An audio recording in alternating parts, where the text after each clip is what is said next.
maintaining present course.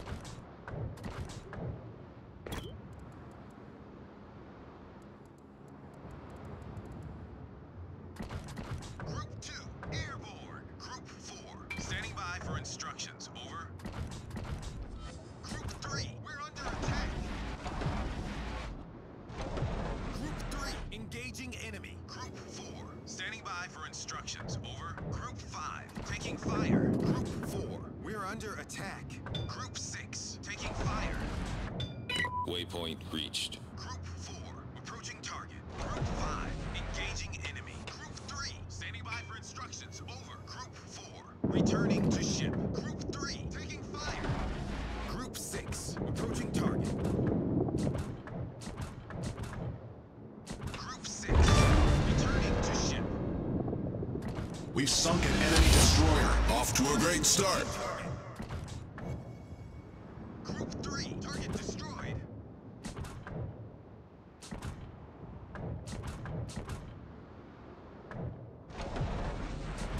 Group 3, standing by for instructions. Over.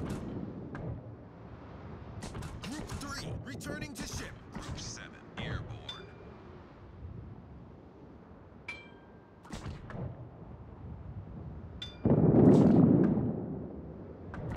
Group 8, airborne. Group 2, engaging enemy.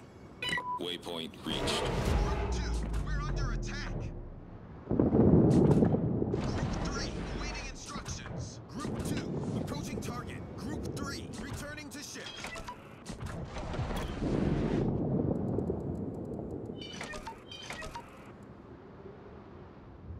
Group 2, returning. Group 3, returning to ship. Group 4, ready for takeoff. Group 5, ready. Group 6, ready.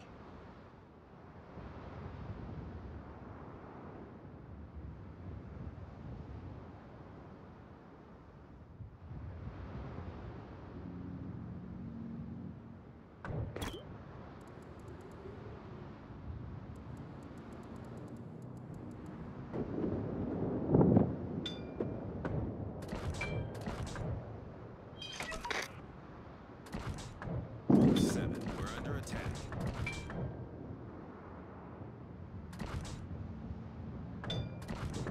Group 8, we're under attack. Group 7, engaging enemy. Group 7, returning. Group 3, ready for takeoff.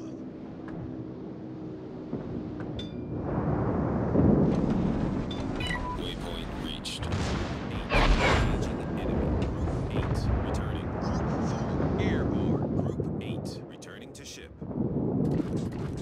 Group 2, ready for takeoff. Group 5, airborne.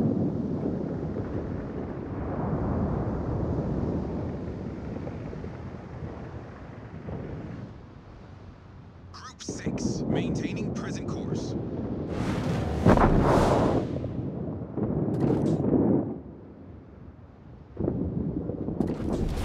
Our team has taken the lead.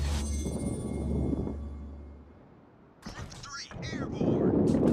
Group 7, returning. Group 8, returning to ship.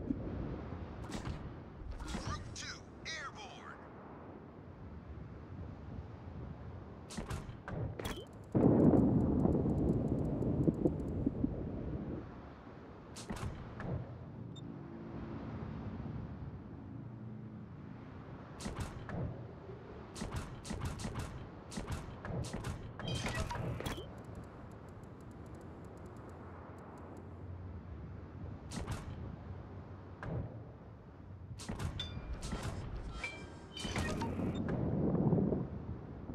Hang in there. Help is on the way. Group 3, awaiting instructions. Group 4, standing by for instructions. Over. Group 2, awaiting instructions. Group 7, ready for takeoff.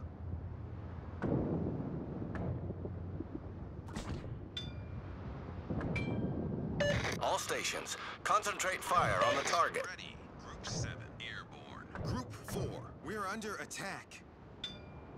Group 6, we're under attack. Group 5, awaiting instructions. Group 8, airborne. Group 5, approaching target. Group 6, engaging enemy. Group 5, returning to ship. Group 4, returning.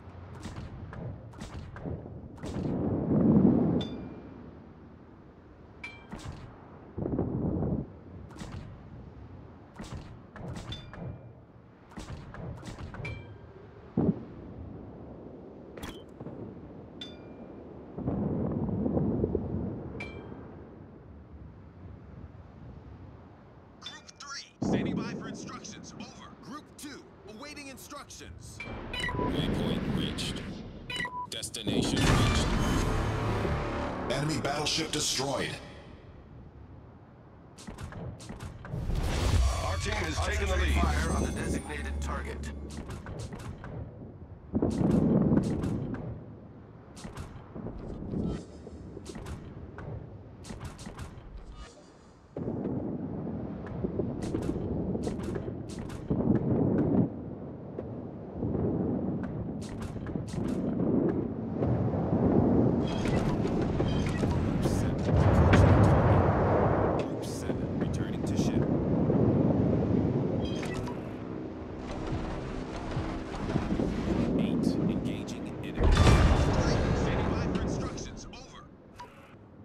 Enemy destroyer blown up. Group 4, ready. Group 5, ready for takeoff. Autopilot mode enabled. Autopilot mode disabled. All stations requesting fire on the designated target. 4, maintaining present course. Group 2, approaching target. Group 2, we're under attack. Group 5, airborne.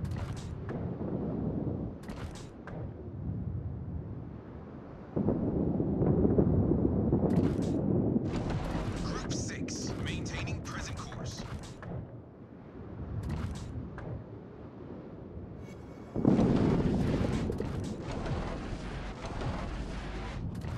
Group 3, we're under attack.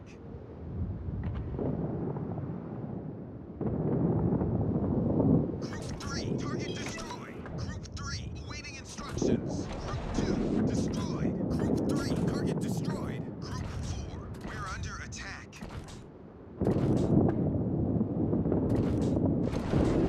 Group 5, we're under attack. Group 7, ready for takeoff.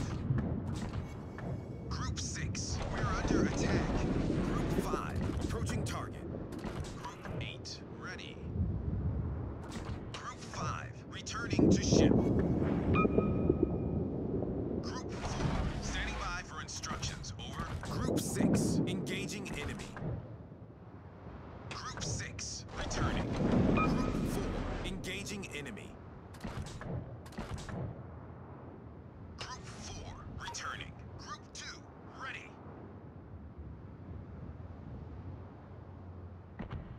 Autopilot mode enabled. Group 7, airborne.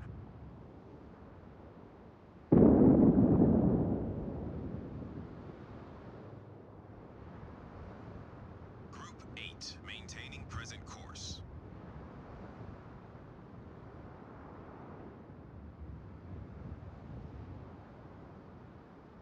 Group 3, standing by for instructions. Over. Group 3, destroyed.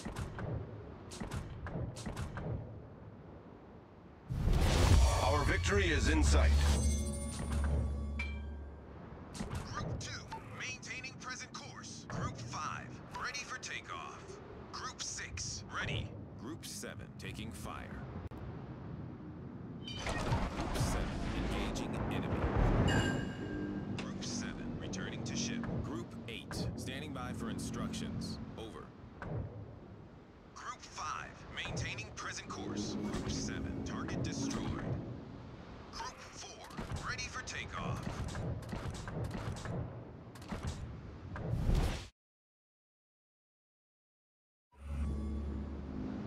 Group 2, standing by for instructions. Group 4, airborne. Group 8, taking fire.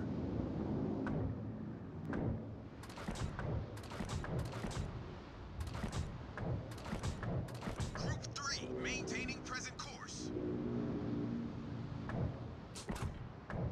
4, airborne. Group 8, taking fire.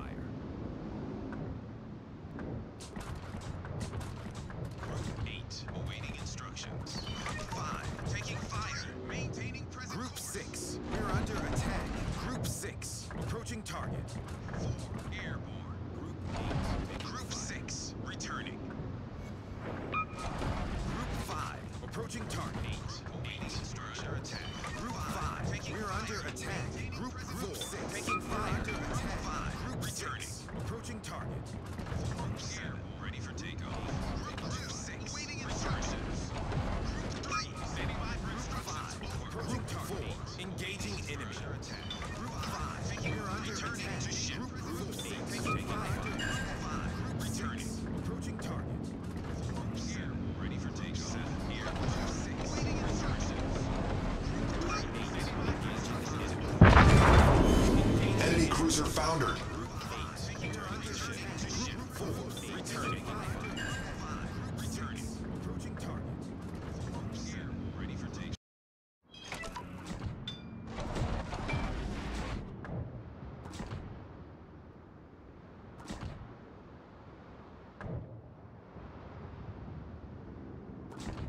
Group 2, taking fire.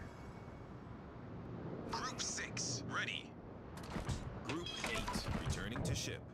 Group 3, target destroyed. Group 2, awaiting instructions. Group 3, standing by for instructions. Over.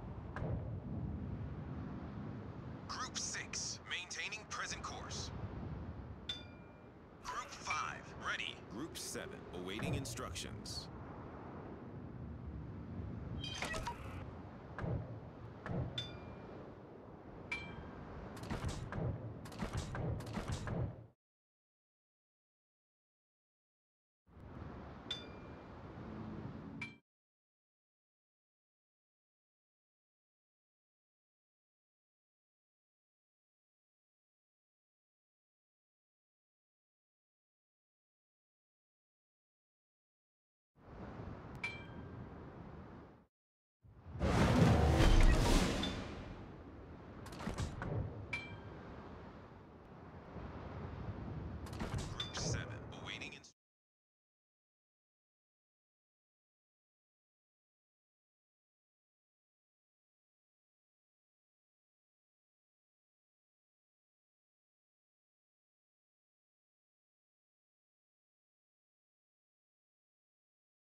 maintaining present course.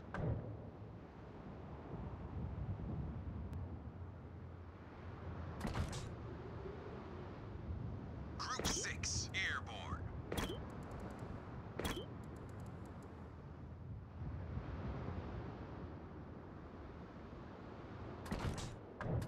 Group 2, airborne.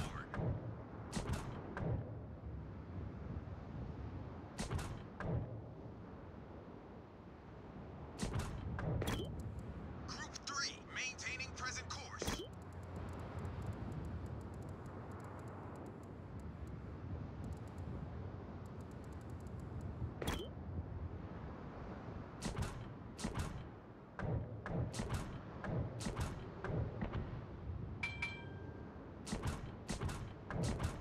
Group 2, standing by for instructions, over. Group 6, standing by for instructions, over. Group 5, awaiting instructions. Group 7, airborne. Group 5, we're under attack. Group 5, standing by for instructions, over. Group 6, we're under attack. Group 2, taking fire. Group 8, maintaining present course. Group 6, standing by for instructions, over.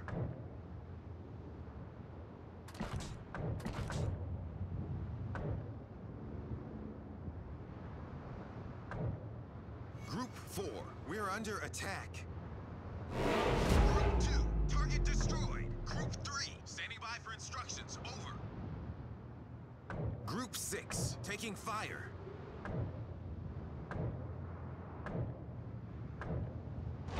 Group 5, engaging enemy. Group 6, approaching target. Group 6, taking fire. Group 4, approaching target. Group 5, returning to ship. Group 5, destroyed. Group 4, returning.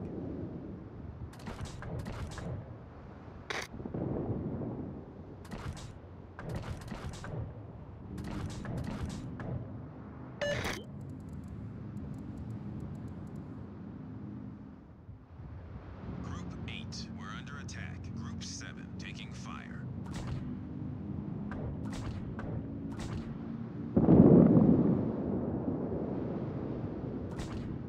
Group 2, taking fire. Group 7, awaiting instructions. Group 8, engaging enemy. Group 7, destroyed. Group 3, standing by for instructions, over. Group 8, returning to ship. Group 2, awaiting instructions. Group 5, ready for takeoff. Group 8, destroyed. Group 3, awaiting instructions. Group 2, standing by for instructions, over. Group 6, ready. Autopilot mode enabled. Group 4, ready for takeoff.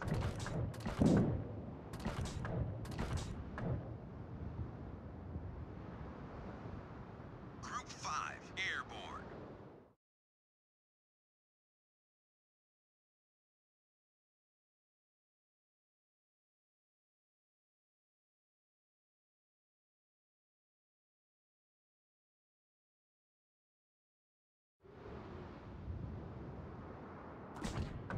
Group 3, standing by for instructions, over. Group 6, maintaining present course.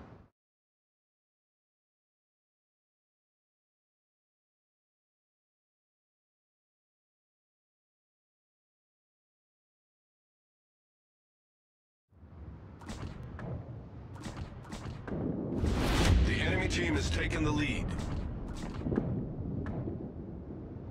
Group 5, awaiting instructions. Group 8, airborne. Group 4, engaging enemy. Group 4, returning. Group 6, standing by for instructions, over.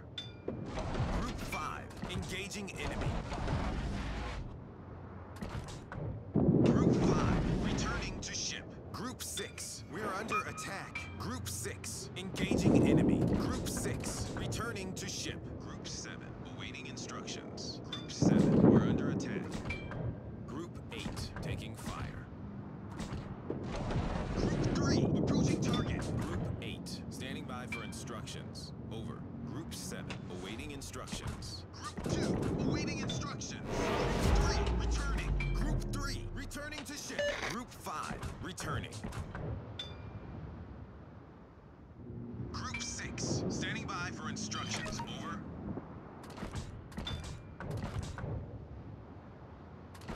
Group 6, returning to ship. Group 6, taking fire. Waypoint reached. All stations, concentrate fire on the target. 7, we're under attack. Group 4, ready for takeoff. Group 2, awaiting instructions. Group 7, engaging enemy. Group 8, standing by for instructions. Over. Group 7, returning to ship. Group 5, ready.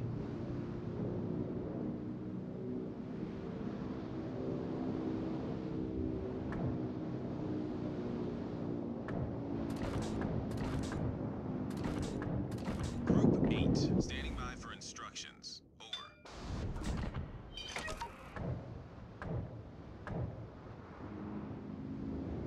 Group 2, awaiting instructions. Group 8, we're under attack. Group 5, maintaining present course. Group 8, approaching target. Group 8, returning. Group 3, ready. Group 4, airborne.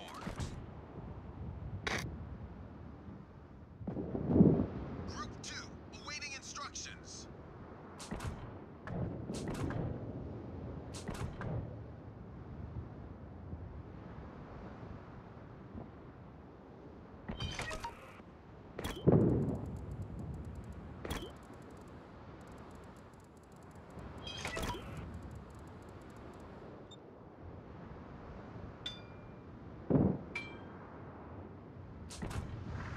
Group 6, ready. Group 5, taking fire. Group 3, maintaining present course. Group 4, we're under attack. Group 5, approaching target. The enemy team has taken the lead. Group 7, ready.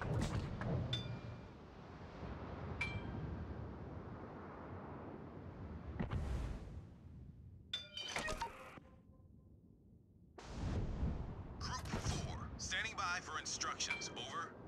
Group 3, awaiting instructions. Group 6, maintaining present course. Group 2, standing by for instructions. Over. Group 3, we're under attack. Group 2, taking fire. Group 8, ready. Group 4, awaiting instructions.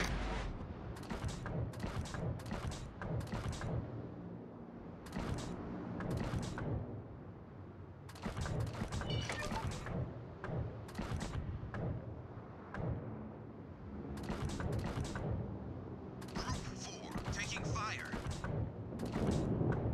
Group 7, maintaining present course. Group 4, standing by for instructions. Over. Group 6, awaiting instructions. Group 5, ready. Group 6, we're under attack. Group 3, taking fire. Group 8, airborne. Group 4, awaiting instructions. Group 2, we're under attack. Group 6, approaching target. Group 3, destroyed. Group 6, returning. Group 4, approaching target. Group 2, destroyed. The enemy is about to win. Group 7, awaiting instructions. Group 7, taking fire.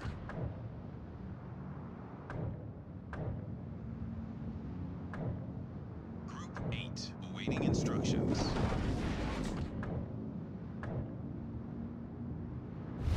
The enemy is about to win.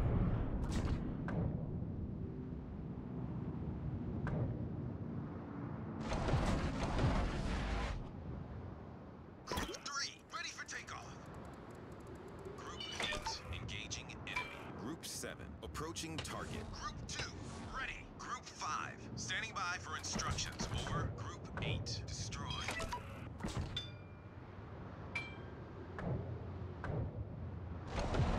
Group 6, ready. Group 5, engaging enemy. Group 5, returning. Group 7, returning. Group 4, ready for takeoff. Group 5, destroyed. Group 6, airborne.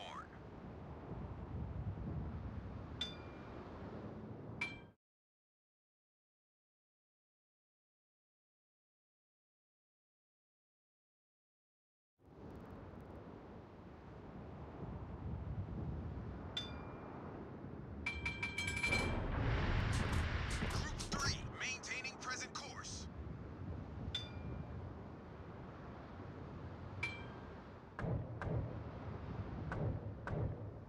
Group 4, airborne.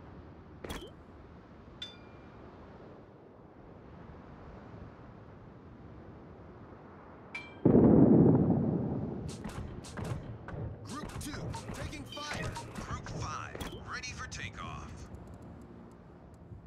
Group 7, ready.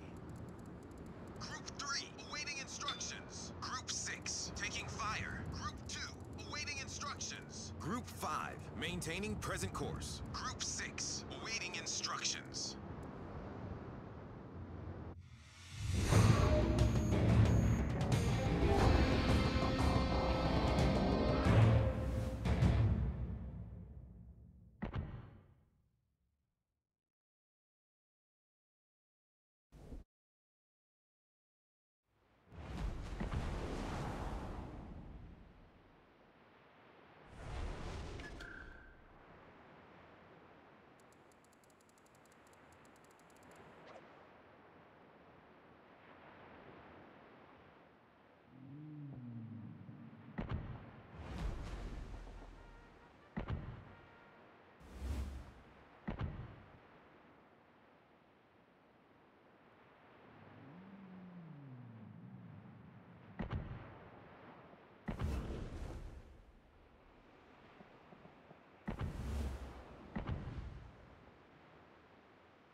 Extraction stations.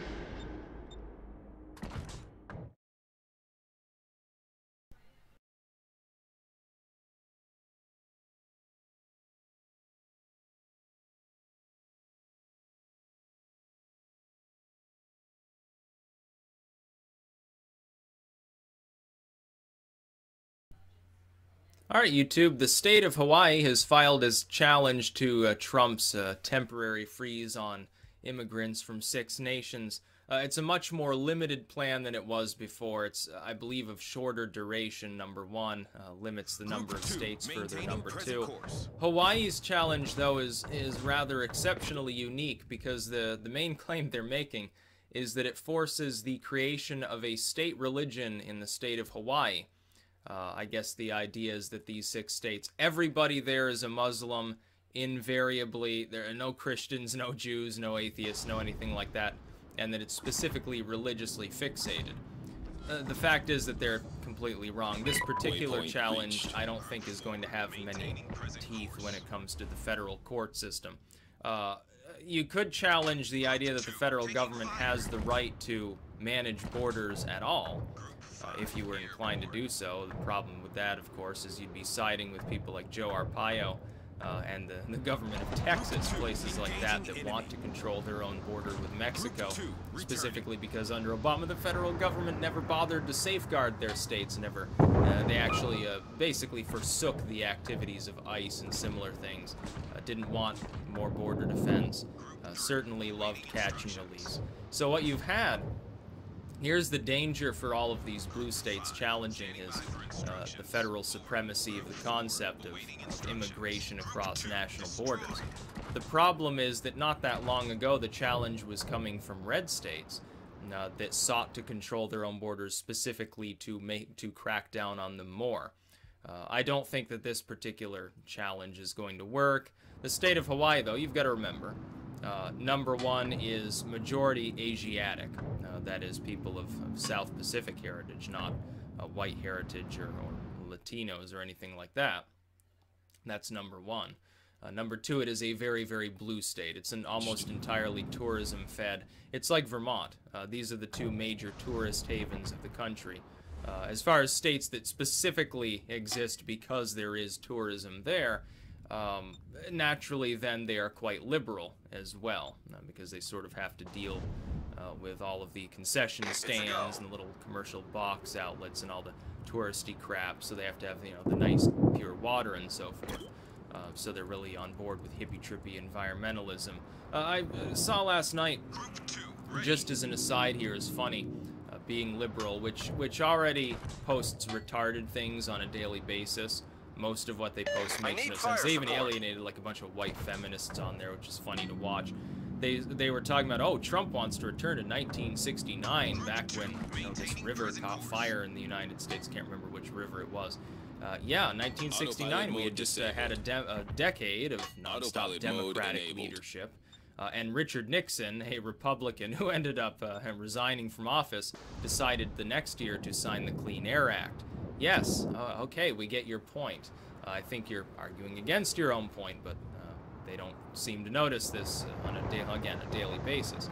As far as Hawaii goes, though, the idea that Trump's ban on immigrants from these states is a Muslim ban is completely ridiculous. If he wanted to ban Islamic immigration, there are a hell of a lot of other Islamic nations that he appears not to have added to that list. So that argument doesn't make a lot of sense. There are non-Muslims in these states who will also be banned, so that doesn't make a lot of sense. And I fail to see how this forces the state of Hawaii to establish a state religion.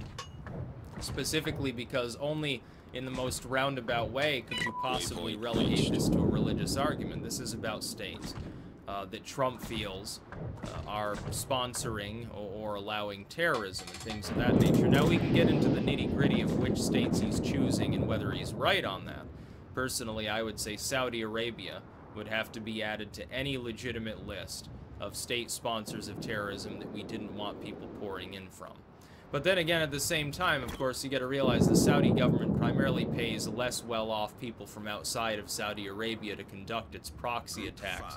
So it wouldn't really do much, honestly. They'll pay off Christians to do it. If they can't find any Muslims that are willing to attack something. They'll pay some group in Africa that has tribalistic beliefs. I'll go blow up this oil rig or something like that. They'll pay a communist group, or they'll work with anyone. They'll pay anybody to do their dirty work for them as long as they think they can get it done and not get caught out indirectly or indirectly as the actual culprit, the actual bankrollers of some terrorism that's gone on. Now, that's mostly Saudi Arabia, so I happen to disagree with Trump's assessment of each of these individual states. I think that more states should be added to it. I wouldn't constrain it further. I would vastly expand it. I would extend it well beyond 90 days, and I would provide other things in there as well regarding our funding of some of these regimes around the world. All funding for the Saudis and Pakistanis would be dropped. It would be completely erased. They would have to pull their weight in terms of crushing their own internal homegrown terrorists. They would need much greater transparency in order to convince me that they're deserving of any form of aid from the United States. That's number one. That would be the very start of any proposal I myself would put into place. As far as some of these states, you know, you've got like Iran or something like that. Iran is a state sponsor of terrorism, primarily relegated to terrorism that takes place within the Middle East.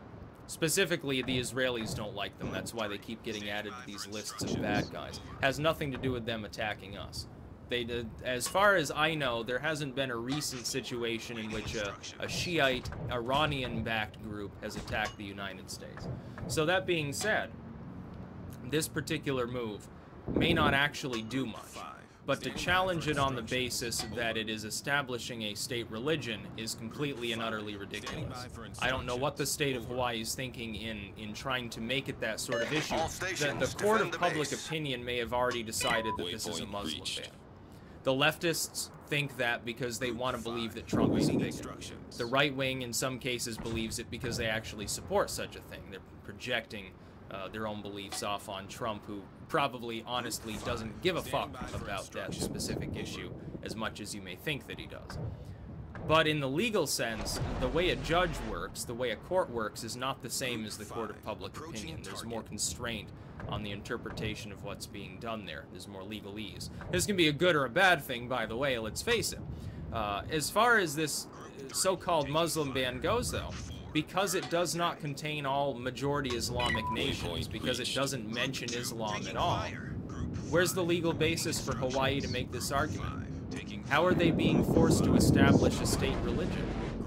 I would think, no, something like Sharia law would be the establishment of a state religion. I don't see Hawaii attempting to preemptively crack down on the possibility of religious theocratic law ever existing in their state. So until they're doing something like that, excuse me if I don't take your claim that seriously. But then again, we have to realize who runs Hawaii. A lot of long-term, very, very far-left career politicians, including that one dude. I can't remember, wasn't he in the House of Representatives and he was a severe anti-gun legislator there? And it turned out he was actually running weapons to gang members for money. I can't remember his name. I think he was a representative or senator or something from Hawaii, and he was doing that. Is Michael Bloomberg selling automatic weapons to cartels? Somebody should probably keep an eye on him. It seems like a lot of these politicians do a great deal of projecting in their pet projects.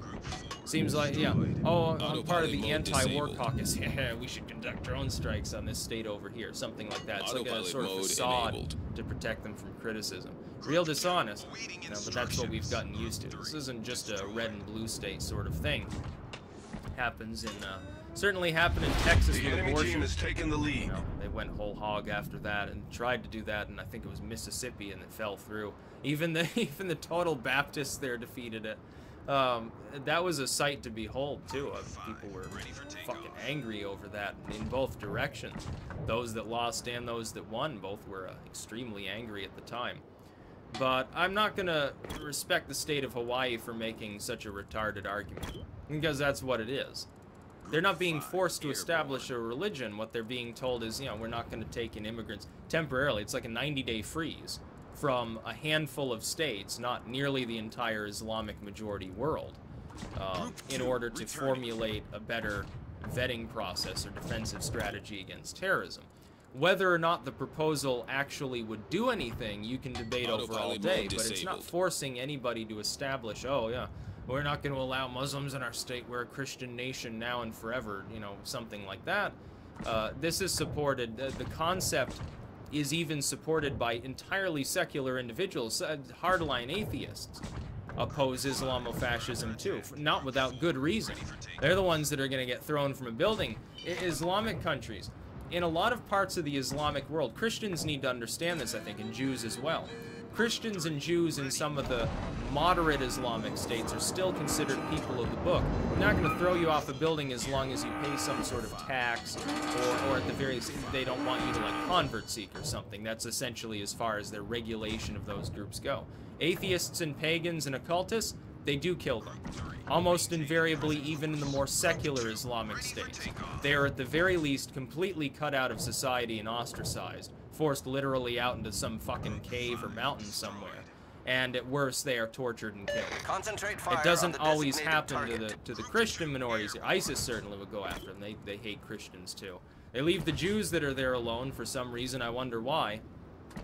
You know, who's bankrolling them for all that oil? Who wants that oil really badly to sell to its neighbors?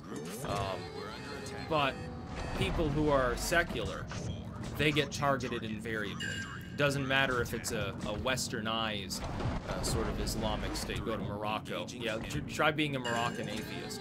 Try being a Tunisian atheist. See how easy it is for you to eke out an existence. Try being an atheist in Turkey, even in the more developed regions. At the very least, people are going to think you're a fucking weirdo at that point. And that's what people that are secular have to deal with. They're saying that they want, a lot of them probably want a total immigration ban from all Islamic states or all theocratic states worldwide.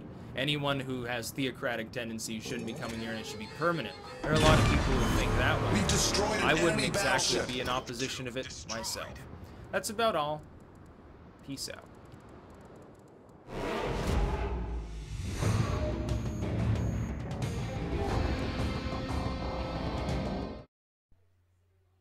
Alright, YouTube, I am happy to report that embarrassing Mayor Chris Loris has been ousted by David Allaire, and it wasn't even close. It was a margin of 700 votes, which meant that Allaire won with more than 50%. Loris was down in the 30s.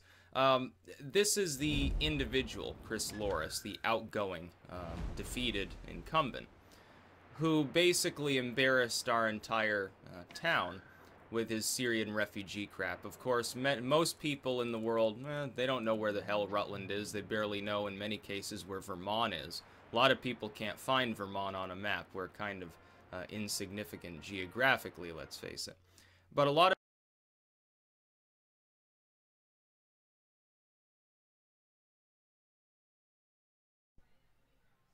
Alright, YouTube, I'd just like to say, her voice is not my voice. I do not agree with what YouTube is currently doing. I see it as similar to using Spotlight or anything like that to give extra views, extra attention to like one musical artist or something like that, because it's no longer a level playing field when you do that.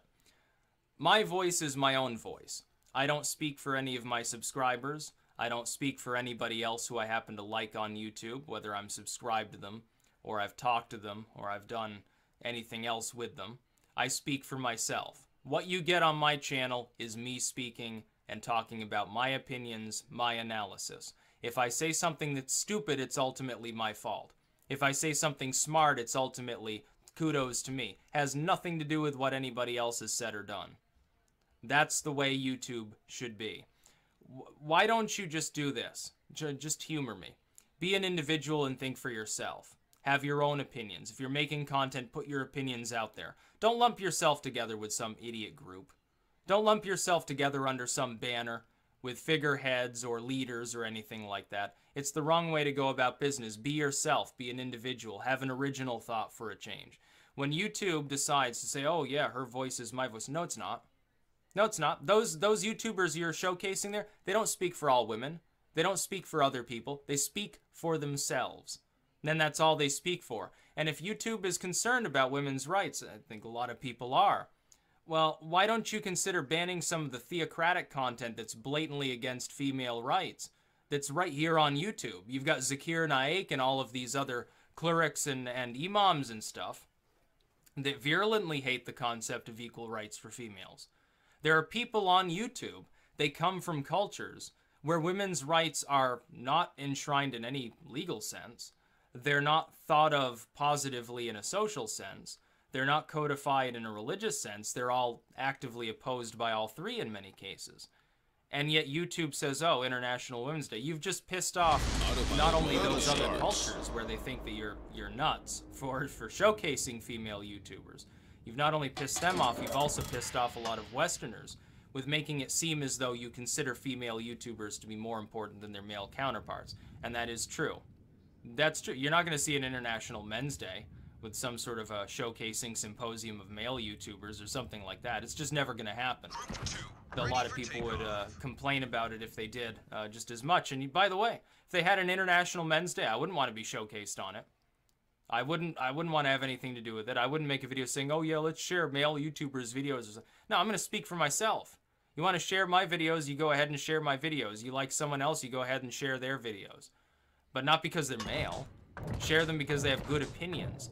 If somebody's female and they're smart and they have good opinions and you agree with it, they say, yeah, share them around everywhere.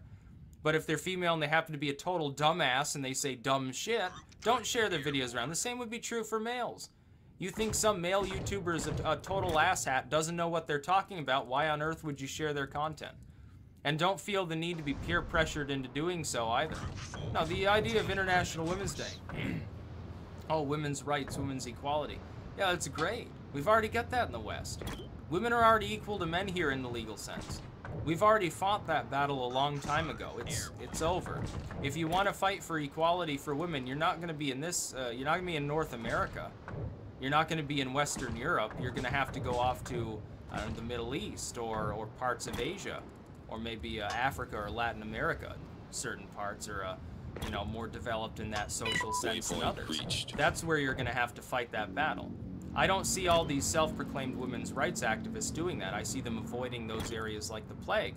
They sit there in their gated community, often they're very rich, and they sit there and they pretend that they speak for other females. I didn't know that any other female ever asked you to speak for them. Just like I'm not asking some male to speak for me, I'm not asking some politician to speak for me, or some pagan council or something like that. I don't need him to speak for me, I'll speak for myself.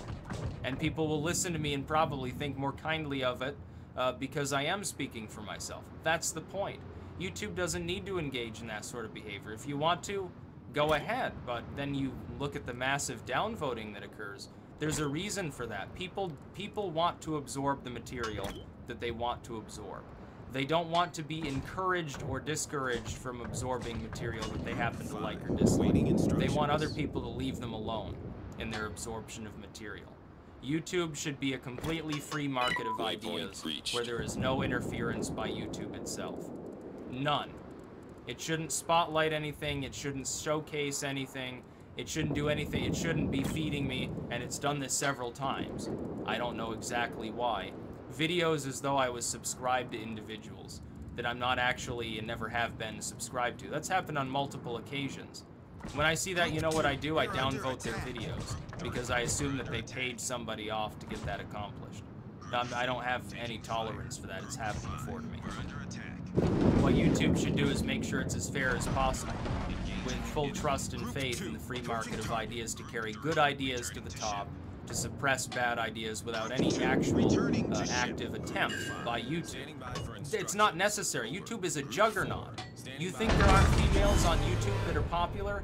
Bullcrap. We've destroyed an Absolute cruiser. bullcrap. Off to a great There are start. plenty of females who make a very large amount of money on YouTube, and that's really ultimately secondary in a sense. But that's another important point. YouTube has now become a money-making platform for a very large number of people.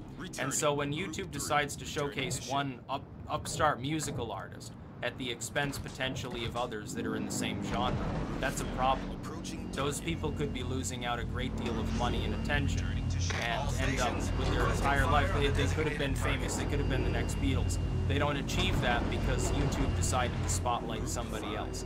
Think of all of the situations in which something like that could occur. It should be a laissez-faire system. YouTube should intervene as little as possible on any content that's not, if it's harassing, yeah, okay. If it's sexual, graphic violence, animal abuse, building bombs or something, yeah, nobody blames you for blocking that sort of content. For other content, whether it's political analysis, people talking about religion, whatever the hell it happens to be, you should leave it alone. You shouldn't be spotlighting one person at the expense of others, because we're competing for people's time usage. We no longer compete for subscribers on YouTube. We don't compete even for views. We compete for time usage, for attention, for the number of times people share the content. And now you're showcasing a bunch of YouTubers at the expense of all their competitors, many of which, by the way, will be females. Not males. It's not some, Mars versus Venus sort of thing. Other female YouTubers, they're being told, oh yeah, these other females speak for you. I imagine that feels a little bit uncomfortable. If somebody did International Men's Day and they had a bunch of male YouTubers up on there, oh yeah, men's rights and men going their own way and circumcisions and stuff like that, they don't necessarily speak for my opinion. They don't necessarily have anything in common with me. They've never even met me. Why would you do such a thing? It's not necessary. It's not proper. YouTube should begin, and you see the backlash. Why don't you just take a hands off this? Stop trying to force material off on other people. It's not necessary. YouTube is going to continue to grow and be more and more of a juggernaut regardless. It's not like people are going to stop using YouTube. You don't need to do this sort of thing. It's not necessary. You could have an absolute lack of any pushing of your own material and people would still use YouTube. It'd still continue to grow. There is no main competitor for YouTube. You have literally nothing to worry about in that sense. And you keep fiddling around with trying to support. What you've ended up doing now is actually throw a bone to people who don't particularly like women, like literally the men going their own way, or a bunch of literal misogynists. I don't mean people, microaggressions, all that bullcrap. No, I mean actual people who think that women should be barefooting in the kitchen. Now they've got a talking point to make their videos about that. It's unhelpful. We can govern ourselves largely on YouTube as a community of hundreds of millions of people. It's not necessary for the company itself to weigh in on any social issue. It's just not necessary. That's about all. Peace out. Autopilot mode disabled. Group 3, airborne. Alright, YouTube, I now have an arm to mount the actual microphone on. I'm going to be moving towards a more studio-like setup in the near future, but I need to make sure that you can hear me. This does not have the proper fitting for my size of microphone. I have ordered a replacement, but I'm not going to replace, I'm not going to return this one just to get, $15 back and then wait another week to do this. I want to be able to have my hands free down here and not have a microphone in my way, honestly. This works, it's kind of jerry-rigged, but I need to know that people are capable of hearing me at roughly the same level as my normal videos.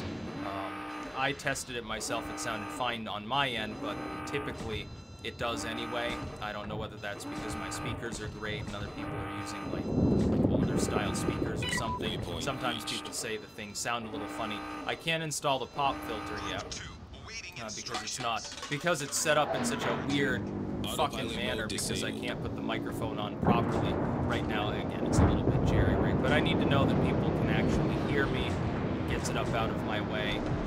And again, in the future, there will be a totally different setup. I think it would be a little semi-professional or something like that. Yeah, don't worry, I won't come out there with We've destroyed an enemy battleship. I wanted the microphone out of my fucking way, because I get tired of it. I have to push my computer all the way back, and then put the microphone in front of it like an inch from the side, and sometimes, it falls down, and you're like, oh, well, I guess this video is screwed. I just wasted 15 minutes. I'm tired of that. I'm going to get it up out of my way entirely. That's about all. Peace out. Group 4, returning.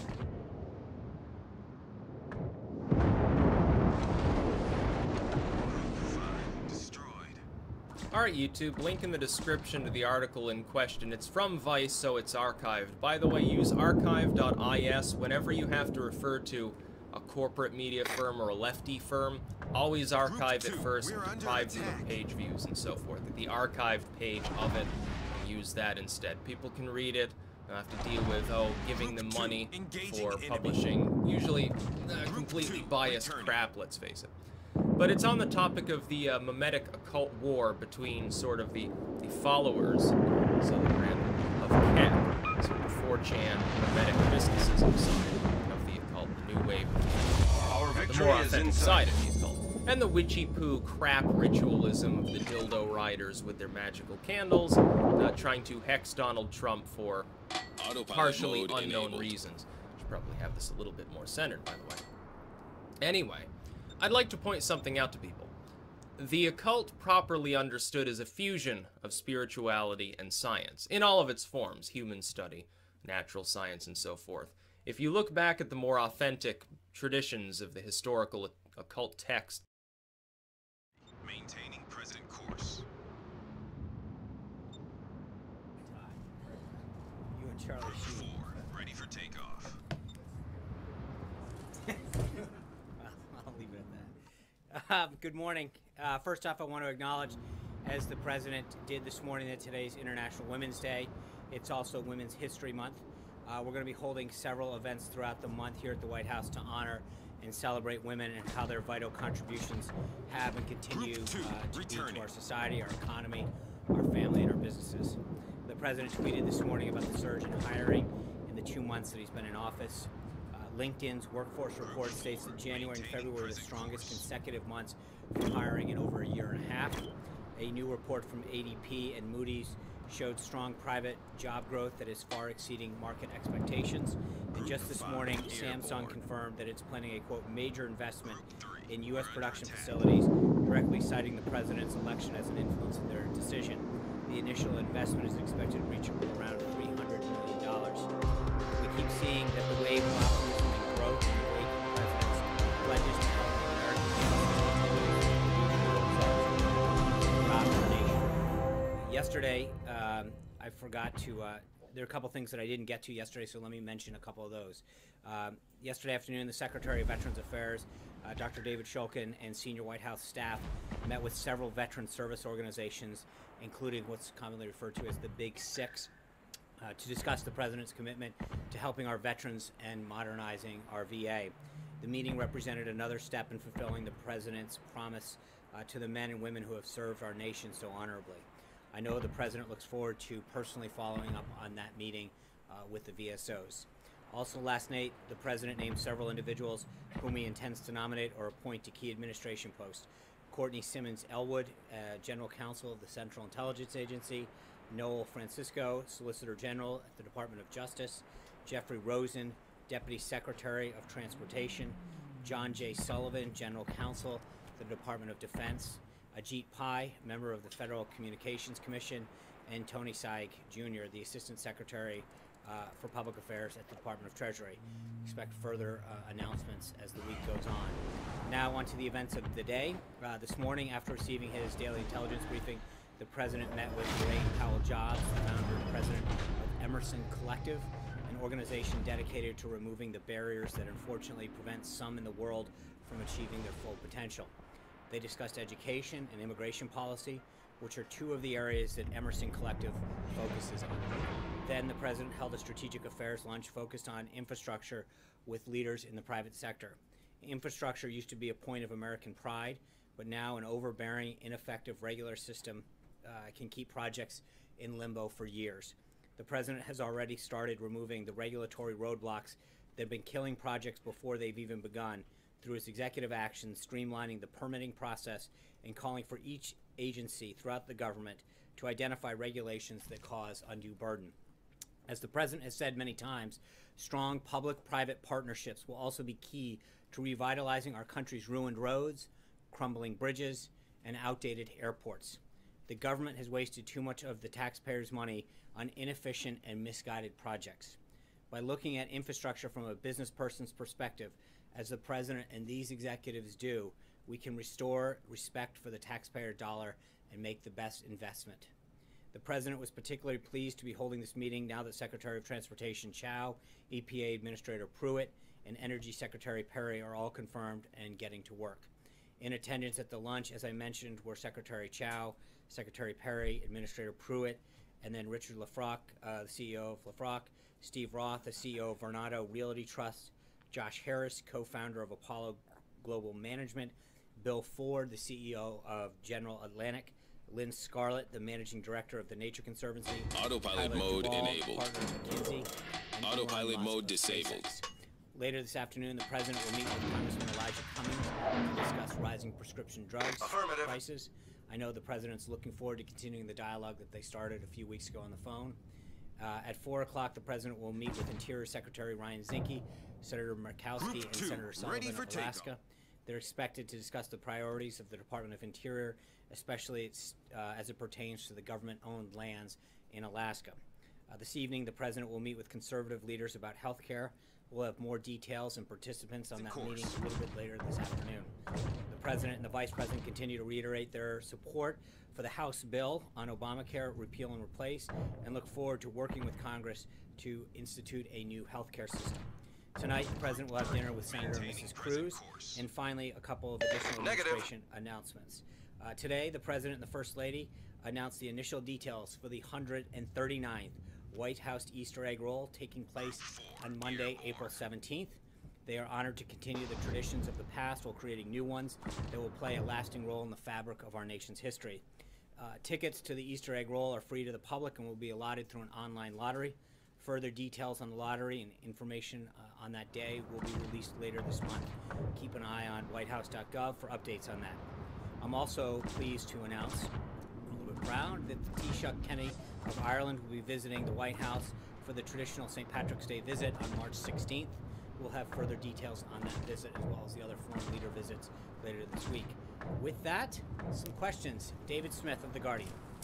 Hi, Sean. Can I ask about the President's state visit to the UK? Is there timing for that, and what was your reaction to some members of Parliament in Britain saying the President is not welcome? They actually use words like racist and sexist. Has that led him to reconsider? The President, as you know, accepted Her Majesty's invitation when the Prime Minister was here. He looks forward standing by for to instructions. going over and visiting the United Kingdom. As we have details to share with you further, we will, but there's nothing further. Standing by for instructions. Caitlin. Over. Does the White House have a awaiting reaction to the instructions. Iranian vessels coming in within 150 yards of a Navy ship over the weekend? Aren't they on notice, and will you offer anything beyond a verbal reaction? And then I have a follow-up question. Okay. The USNS ship that was in close proximity is obviously something that the President has been made aware of. The President's been very clear that this provocative action is something that won't be tolerated. With that, I would refer you to the Department of Defense, who is monitoring that situation. Standing by for instructions. Over. Talk about the Group appropriate 5, actions they may take. awaiting instructions. And secondly, does he have any plans to revamp the H-1B visa program by the April 1 deadline? I think we've talked before about immigration as a whole. There is the legal part of immigration and the illegal part of immigration. The President's actions that he's taken in terms of his executive order and other revamping of immigration policy focus on border security, country safety. And then obviously, whether it's H-1B visas or the other spousal visas or other areas, student visas, there's a natural desire to have a full look at that. We discussed the RAISE Act yesterday with Senators Perdue and Cotton. We'll have more on that going forward, but I think as the readout mentioned, he was very strong with respect to how we view legal immigration. Torpedoes to port. In his joint address that we're one of only a handful of countries that doesn't use a merit-based system of immigration, and that is something that we need to look at in its totality. Hunter.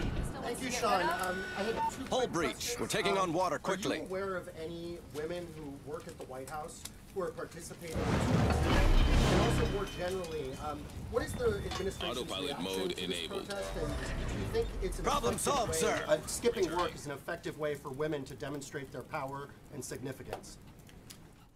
On the first part, I am not aware of any that are not here. I think everyone that I'm aware of has shown up and is working really hard to advance the President's agenda. They're committed to moving this country forward. For those of us who have joined the President throughout government, I think Concentrate fire on the obviously, as designated President target. stated today, Roger. our Proceeding to contributions taking the lead. that women make to our businesses, to our families, to our economy, to our society. Group 5, returning. It's a free Group country. 2, People have ready. the right to express themselves. But I think that we should, on a daily basis, not just one day a year, but 365 days a year, appreciate the contributions that women make in all of those categories. Group 2, It shouldn't be a daily thing, and it's hopefully we can help fix that a little bit more. John. Thanks a lot, Sean. There seems to be this groundswell of conservative opposition to the healthcare that was offered up by the House of Representatives. You mentioned the president's going to be meeting this evening with conservatives. What is his message to those individuals? Are they members of the Freedom Caucus? Will Senator Rand Paul be there? And can you give a sense about what the president intends to do to turn around that opposition that was quite apparent yesterday? So a few things on that. One, as I mentioned, we'll have a list of participants later. Waypoint reached. Two, I think that there has been a lot Autopilot mode of disabled. from business Autopilot and mode conservative, enabled. Groups have been very supportive of this, whether it's Americans for Tax Reform, Americans Taxpayers Union, the Medical Device Manufacturing Association, the U.S. Chamber of Commerce, AvaMed, One Nation Health, Consumer Health Products Association, the Association of All forces requesting cover fire. Wholesale Distributors, the American Legislative Exchange Council, and others. There's been tremendous support for this. We've had people throughout Washington, D.C. going to different associations and groups throughout the days, last couple of days, talking about the benefits of this.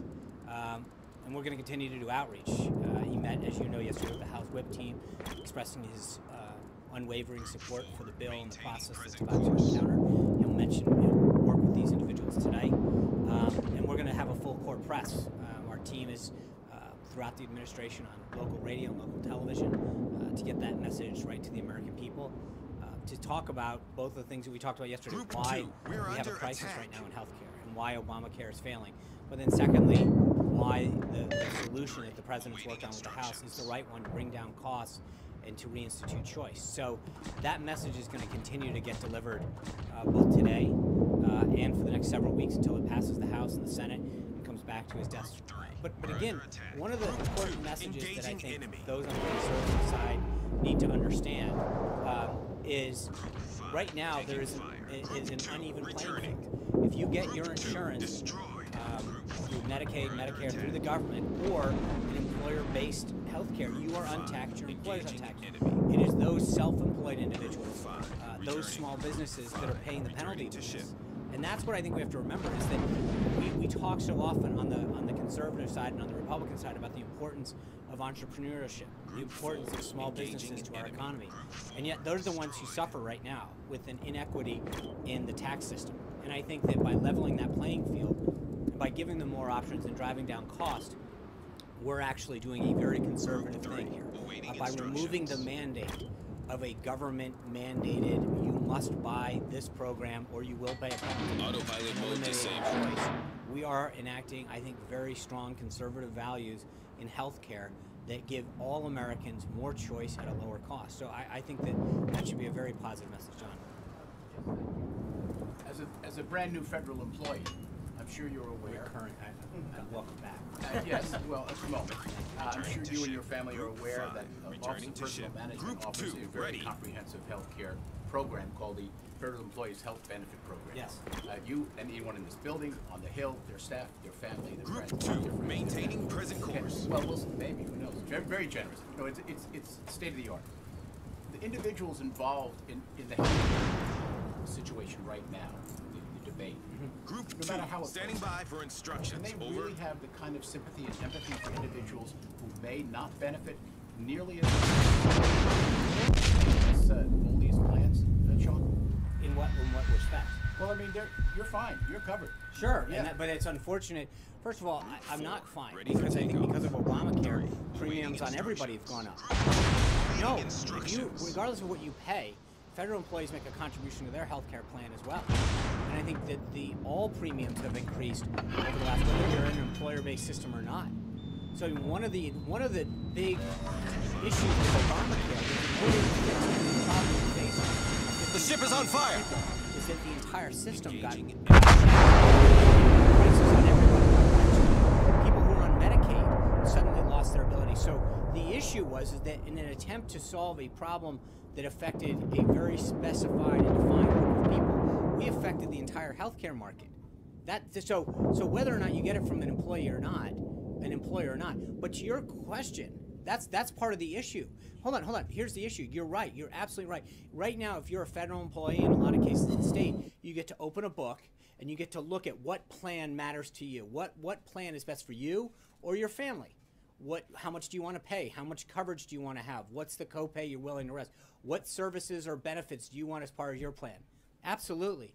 But the issue is, for so many Americans, they don't have that choice. For a third of everyone for a third of the counties in this country, they've got one choice, one.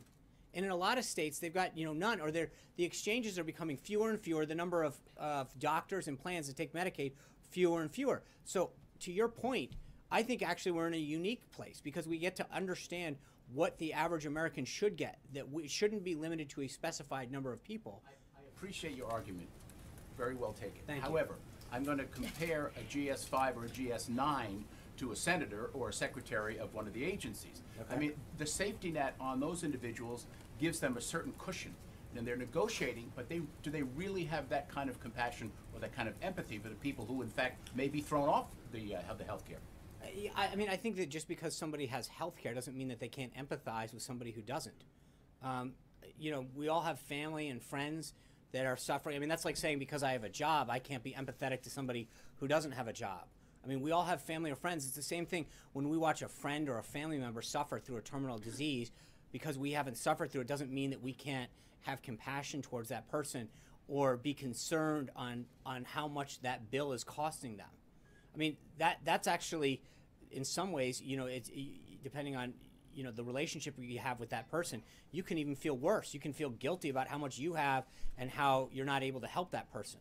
I think in many cases that's what drives us, is to know that there are options available to some Americans and not others. I appreciate your response. Thank you. John.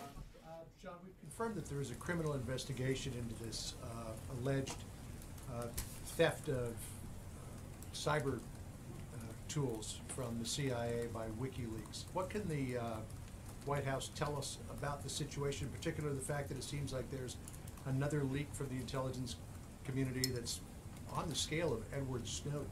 And can you assure the American people that none of these tools have ever been used against them? Well, there's a couple things in that. Number one, for obvious reasons, it is our policy as a government not to confirm the enemy is about to win. A disclosure or hack. That would be highly inappropriate for us. But all of these occurred under the last administration. That is important. All of these alleged issues, and I think it's interesting to have it asked this way about the damage that could have occurred or what tools could be used in light of what's been going on.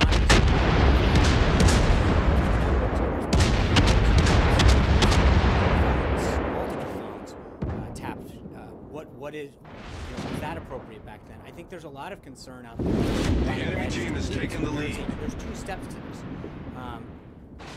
and I think what you saw over the last week in terms of this should be a major concern and the desire to not specifically but I think the idea that we are having these ongoing disclosures of national security and classified information should be something that this is the kind of disclosure that undermines our country, our security, and our well-being. And you've seen over the last 2 years, depending on the leak, it depends on the outrage. It's interesting how whether the leak occurred under the last administration, you had member after member talking about disclosures that occurred during the last administration, whether it was members of Congress. Elijah Cummings expressed concern during the last administration in terms of the Americans that were, when it dealt with Hillary Clinton, there was complete outrage about the leaks that occurred, members of Congress, investigations into leaks.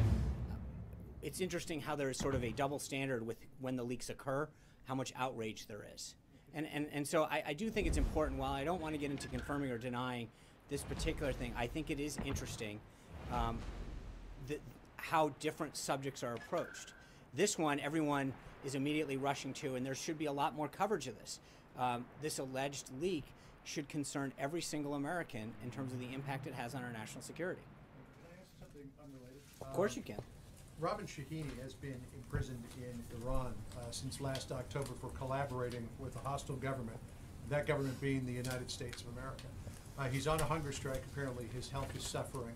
Is the President aware of Mr. Shahini's plight and that of 3 other Americans who are being held in Iran? And what, if anything, might the president be doing about Yeah. it? So obviously we're aware of the situation.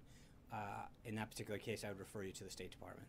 I wanted to go back to an earlier question. What is the president personally going to be doing in order to sell this health care bill? And what's he going to do to convince reticent lawmakers to come along, people like Rand Paul who don't like it?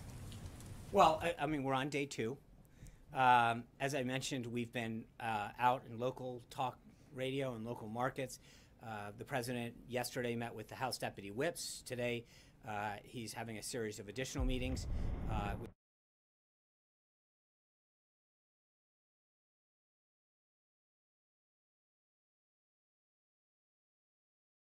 When we're connected, it means we all believe in each other. And I believe that you can do whatever you want, whenever you want. So do it. I realized that I had a purpose, and it wasn't just about me. Together we can show the world how awesome it is to support one another and build women up. There is nothing more powerful than a group of determined sisters. I can't keep quiet. No. Let us fight with love. When somebody underestimated me,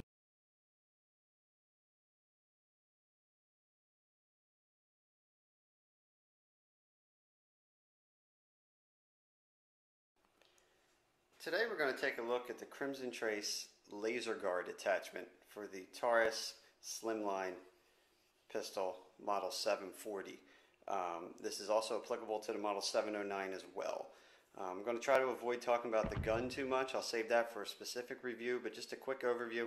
This is a Taurus model 740 Slim, PT 740. It's a 6-round 40 caliber.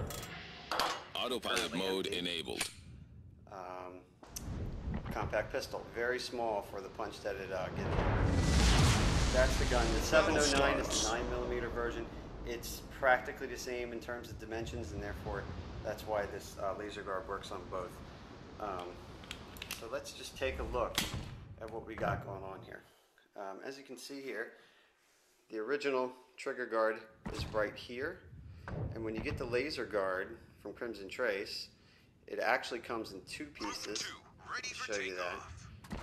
It comes in 2 pieces. You pop it on each side and you screw it down.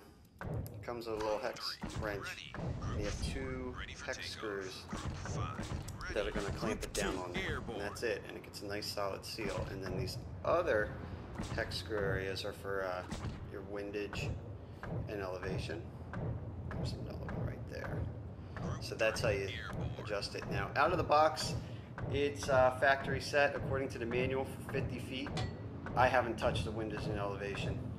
I'm not exactly going for bullseye shooting with this thing either, but it seems fine out of the box to me, but you can adjust it pretty easily from what it looks like there. So that's what that looks like. When you get it, it's going to come in a box that looks similar to this. Now I apologize, this is actually a laser grip box, and it's not a laser grip, it's a laser guard. But you get a box similar to this. They're about $179 retail, I think, something like that. I got mine for $129 off of eBay, with shipping including, which is sweet.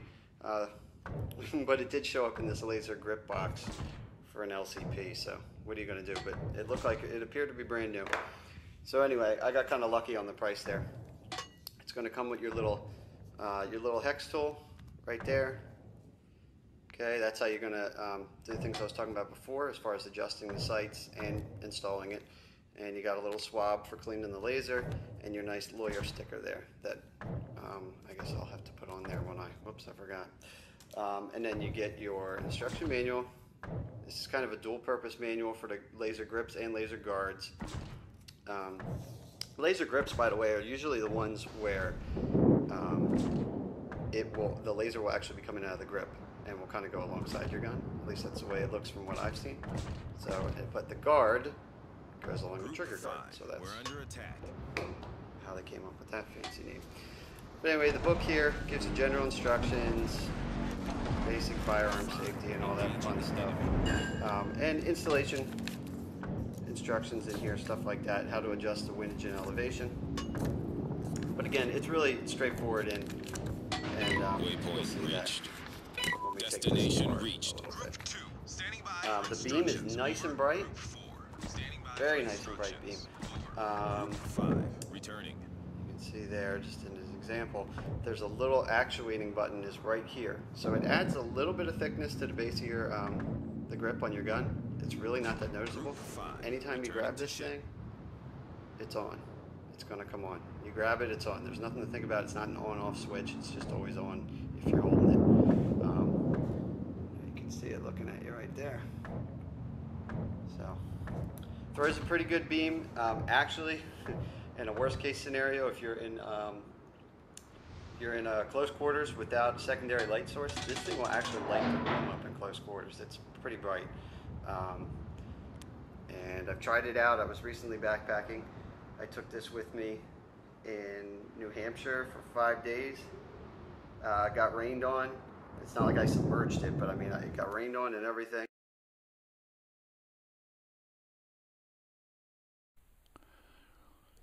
A2, which is kind of unique, and I'd show it to you, except then you push it again, and as you can see, depending on how you on changing the batteries, and you want to be sure and get it here, and you just unscrew that, and it just a unique laser on.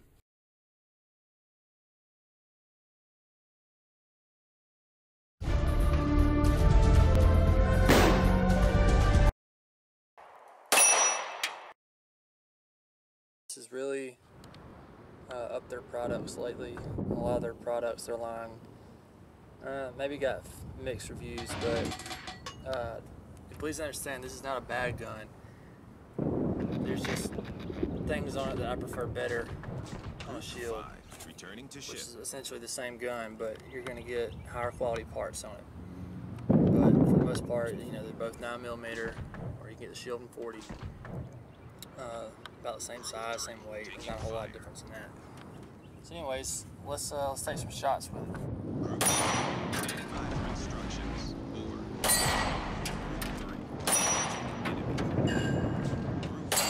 Returning to ship. Group 1, waiting instructions. Group 2, taking fire. One thing I'm gonna say right off the bat, I have not shot one of these in a while. This trigger standing by for instructions. Over. Is sensitive. Taking fire.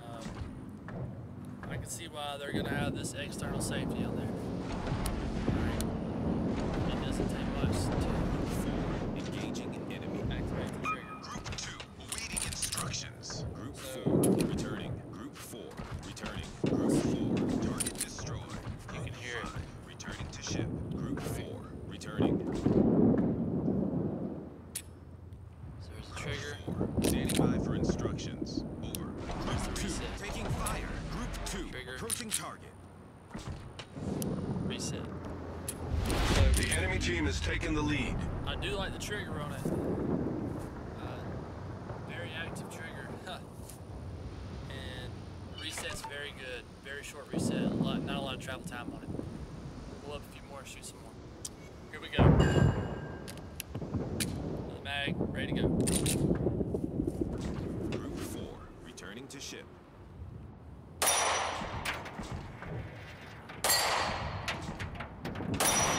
Returning. Group 3, returning to ship. Group 3, we're under attack. Group 2, returning to ship. Group 2, returning. Group 4, returning to ship. 5 more rounds. Group 2, returning. Group 4. Again, I am noticing with this magazine release, like I was saying earlier, it's not Anti-aircraft gun crews are on full alert. So it would take a lot of practice. The ship is on fire. Quickly drop the mag. Problem solved, sir. Not a lot of place to. There's just not a lot of magazine release button there. There's not a lot of material there to put your finger on. Alright, here we go. Group 2, awaiting instructions. Autopilot mode disabled. Group 5, waiting instructions.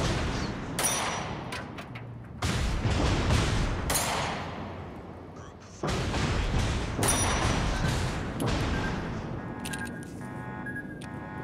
Okay. Said the sights aren't that great. They're kind of hard to see, but I guess you see enough to hit with The ship is on fire. Torpedoes to port. If I was going to carry this gun again every day, I would definitely replace sights. But again, the problem with this gun in the first place was trying to find anything direct front to put on this gun. So just keep that in mind. It is a great price point on this gun. You're also having to deal with not being able to find much add-ons to the gun. All right. All right, here we go. Problem solved, sir. About to win.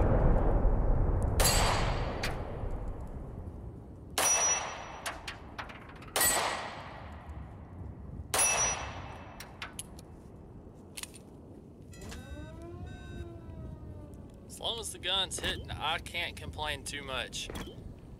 I've kind of already told you what the things I don't really care for about it, but that doesn't make it a bad gun. Shoot one more mag.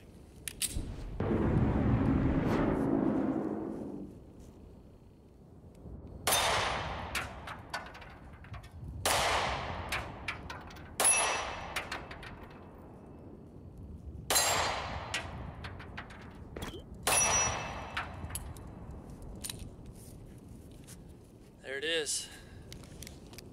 It's the PT-709 Slim from Taurus.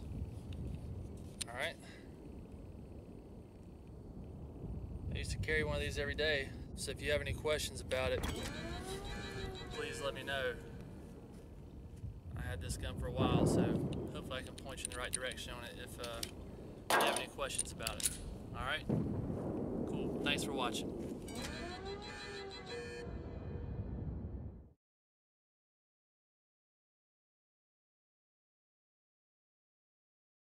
Hey, what's up guys? This is Christian with Guns for Fun.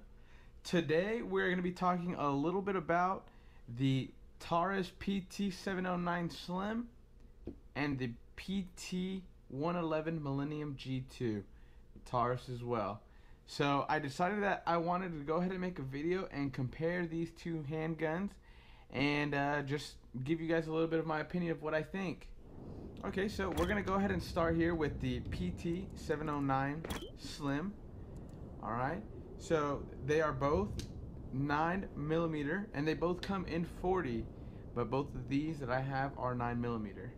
So we're going to go ahead and just compare a little.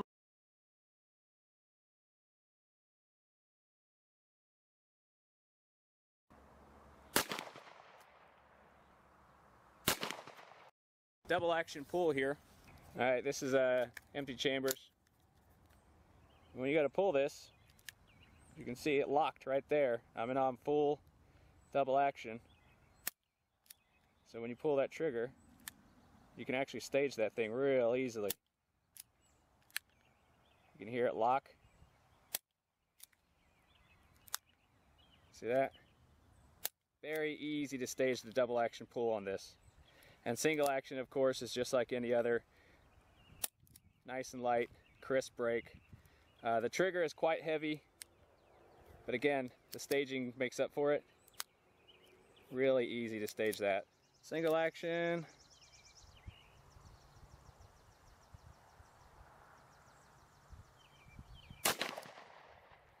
Hey, I got it. Let's do another one.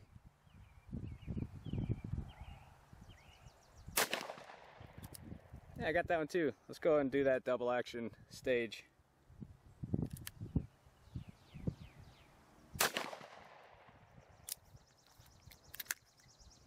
Not too bad. Again, this is the Taurus 605 357 Magnum 38 Special. Snub nose.